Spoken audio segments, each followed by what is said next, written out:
Yo, what's going on guys, Code Cheeks here, and I'm keen as mustard to bring you this video because we're going to go through the 20 biggest win rate changes from 1024 to 1025. Now as you all know, patch 1025 was a bit of a biggie. Lots of changes to champions and items, and even some bug fixes have helped increase the power of some champions. So if you want to know if your favorite champion has gone from S tier straight into the garbage, or climbed out of the garbage to S tier, stay tuned, all will be covered in just the next 10 minutes. Now for the question of the video, I want to know how your champion feels this patch. Do you feel stronger, weaker, the same? Let us know down below. Before we get into it, remember to check out GameLeap.com before closing your browser, so get your dad's credit card and give it a swipe. Challenger courses and guides guaranteed to help you improve on the Rift. Links will be in the description and comments section. Alright, let's send it. So coming in with the 20th biggest win rate change from 1024 to 1025 is Yasuo. 1.9% increase to 49.6% overall is actually pretty significant because we all thought Yasuo was going to be trashed here after the Rageblade interaction changes. Now the reason for this increase is because Riot buffed Yasuo's base attack speed growth, and this is huge because that base attack speed growth actually counts as bonus attack speed, and guess what this feeds? Your Q. But the longer the game goes and the more you scale with levels, this attack speed growth is actually put into your Q, so your Q is up more and the cast time is quicker.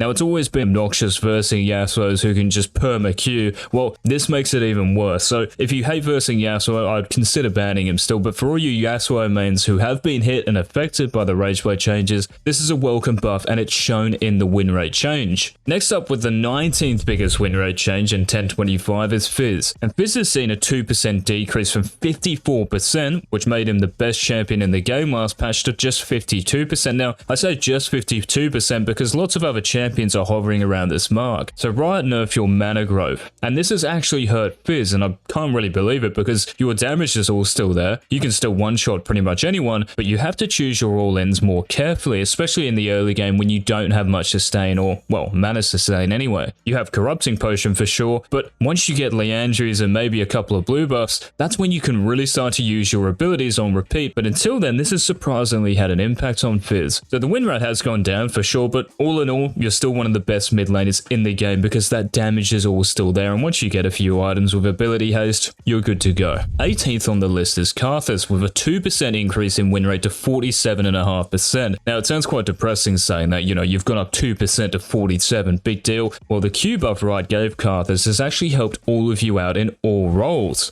Now it does help in his most popular role, which is jungle, but it's still quite hard to pop off because you're squishy, you're mana hungry, especially later the game goes, and your ganks, well, really they don't exist. You also get pumped by pretty much every other jungler in the game, especially early on, so it's hard to really get to those power spikes. Now what's interesting enough is that when Karthus is played as an ADC and higher elo, he has a 60% win rate. 60%, not 47%, so success can be found bot lane. Now I know that some Karthus mains are dedicated to mid lane and jungle, but hey, if you want to win, ADC might be the way to go. Coming in next we have Ezreal with the 17th biggest win rate change, minus 2.1% to 47%. And Riot changed, or nerfed, let's be honest, the Muramana damage, so it now procs on physical abilities, and this is a massive hit for the Prodigal Explorer, because 3 of your abilities, your W, E, and your R, are all magic damage based, so only your Q can proc this extra damage. And in 1024 people were starting tier because you could proc this damage on all of your abilities. You have to start D-Blade and you run in very quickly, so now people have to go Presence of Mind and Mana Flow ban, so you have less power until 2-3 items at least. So it's really disappointing for any Ezreal player out there. 16th on the list is Elise, and even though Elise wasn't actually buffed or nerfed, one bug fix change has really helped out you Spider fans. So Riot have fixed the repel effect, so now it actually increases the effects of your passive Spider Queen because before it wasn't. So what happens is when you cast your E directly on an enemy, your repel in spider form, right, and pogo stick on their head, your passive effects are now juiced up by 40% or 100% depending on your points in E, so these effects weren't actually proccing before. Coming in at number 15 is Rengar with a 2.1% increase to 46.5%. Again, 46.5%, very underwhelming, but there's been a positive change here, and that's because Riot buffed your W. So this helps your jungle clear speed speed, so you can full clear quicker now and you're actually healthier, and you can get your level 4 off clearing 6 camps and get to the Scuttle Crab just about in time. So this is actually a really nice change, but the Tiamat change is still being felt, and this W buff doesn't really change that. Now Seraphine comes in at the number 14 spot with a 2.4% increase to 52.3%. Now 52.3% is a pretty high win rate, and the reason for this is because Riot buffed your W. Now this was intended for mid, but guess what this actually helps more? Support, yes. So Riot wants Seraphine to be a solo later, but instead buff a support. Great job, Rito. So the Moonstone Renewer and Mandate buffs as well also help Seraphine out, so they're cheaper, and you can go either or, so your Mythic Spike is as good as any other support in the game, and it's also now easier to build Ardent Censer and Staff of Flowing Water, so you also get your second and third major item spikes quicker as well. Coming in at the number 13 spot is Kayle. Now, unfortunately for you Kayle mains, I mean, most of the Kayle abusers I think have now moved on to Fizz or someone else. This patch has seen a decrease of 2.5% to 50.7% overall. So the nerfs to Kayle have had a big impact. Your base magic resist has decreased, and as we all know, Kayle is a weak early game. This makes it even more exploitable, especially mid lane when you come up against mages most of the time. Now, top lane Kayle I actually recommended in one of our videos to play, because most of the time top lane you're versing bruisers or just attack damage based champions. So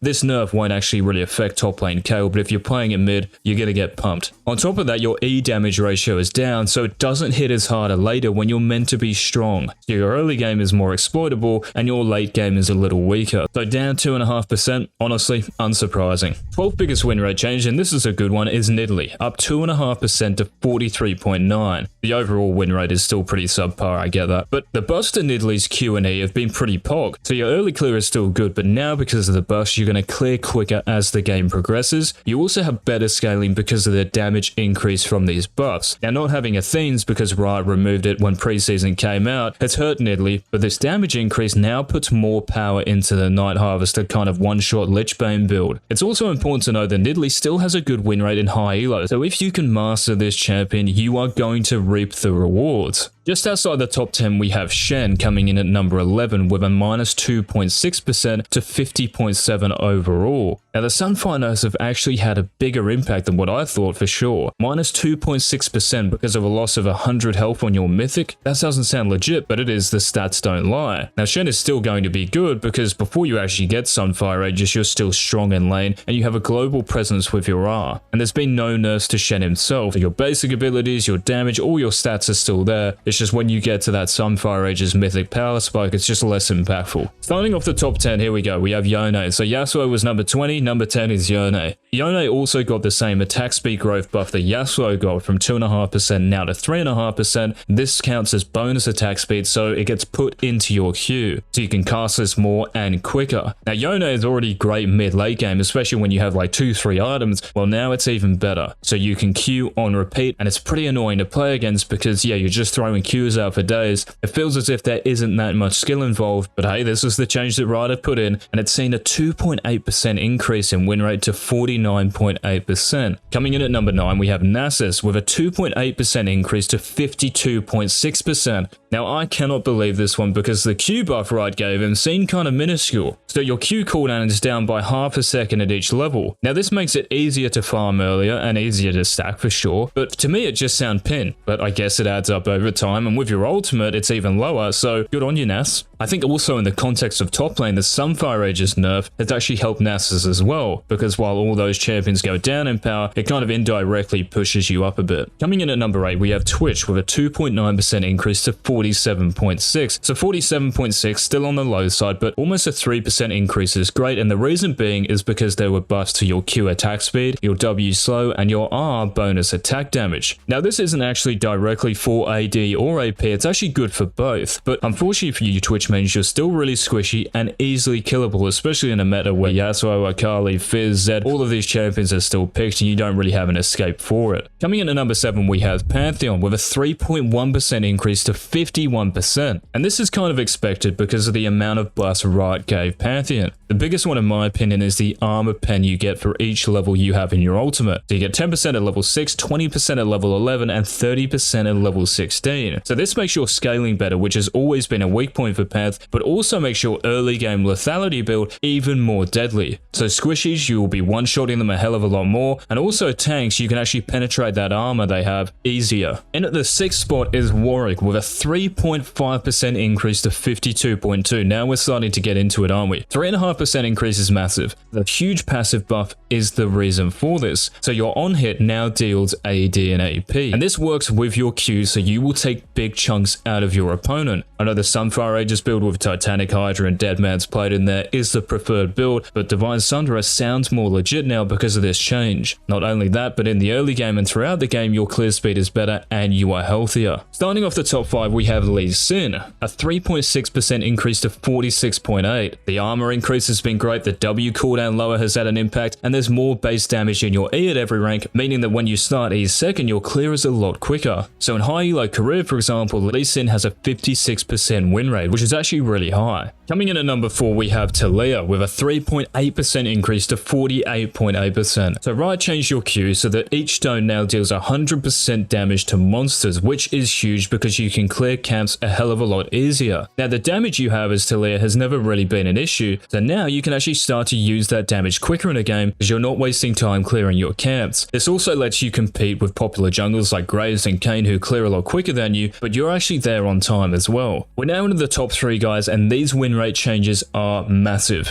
Ivern is coming in at number 3 with a 5.2% increase to 51.6%. So the massive Ivern buff, so your Q cooldown lower, your E cooldown is lower with a higher AP ratio, and Daisy's attack speed is up, has given you so much more utility in fights, especially in a meta where damage is so high and it's pretty easy to kill Ivern. This helps you out a ton. Also, the buffs and changes to your key items, so Imperial Mandate, Moonstone Renewer, and Ardent Sensor and Staff of Flowing Water have been really beneficial. Now this meta is all about that mythic power spike, and before Ivern didn't really feel that. Now you get to that point quicker, especially your second and third item spikes, a bit like Seraphine who we talked about earlier. Coming in at number 2 on the list, and this win rate change has taken everyone by surprise, minus 5.9% to 48.3% is Kayn. So your Q has a higher cooldown and lower damage, so this means that your clear speed, okay, is slower, and your clear speed is slower, and maybe in like early game skirmishes you're not as good, okay, but what else? Well, your base armor is also lower, which means you're less healthy when you clear, and also when you gank in 1v1 enemy champions, you're weaker as well. Remember as well that when you gank, you take minion damage, which is attack damage, so your armor actually matters, and in those 1v1s against popular junglers like, let's say, Graves, Lee Sin, well, Lee Sin got buffed, so it's actually a lot harder to 1v1 him, and even against champions like Nidalee or range champions, you're going to take a bit more damage from their auto attacks. Coming in at number 1, guys, the biggest change, and you can probably guess it from, well, the patch notes anyway, is Anivia, an increase of 6.5% to 53.8%. So your base attack animation is quicker, so it's easier to last hit, which has always felt terrible when playing Anivia, so good change from Rito. Your Q missile speed is quicker and chills enemies it passes through now, which is also huge because beforehand your E's double damage would only proc on stun targets from your Q. Well, now even if it just touches an enemy, you get that double damage with your E. The other notable change I want to point out is that your R cooldown scales and is lower, meaning that you can use it almost permanently at max rank. Late game Anivia, as we all know, shines anyway, and this really cucks popular assassin picks because, well, how are they meant to get to your backline when you have an endless glacial storm in front of them? It's very hard for anyone to actually access you. Even in the early game, these changes have helped you out heaps, so Fizz, Echo, Akali, champions that actually do really well against Anivia, are now finding it a lot more difficult, so it's understandable for this massive increase in win rate. Guys, those were the top 25 win rate changes for 10.25. As always, please remember to leave a like on the video, we really appreciate it, and do not close your browser without checking out GameLeap.com. If you're serious about becoming the best player you can be, well, there's one spot for it, and that's our website, so check it out. Links will be in the description and comment section. This has been Coach Cheeks, thanks so much for watching, and until next time,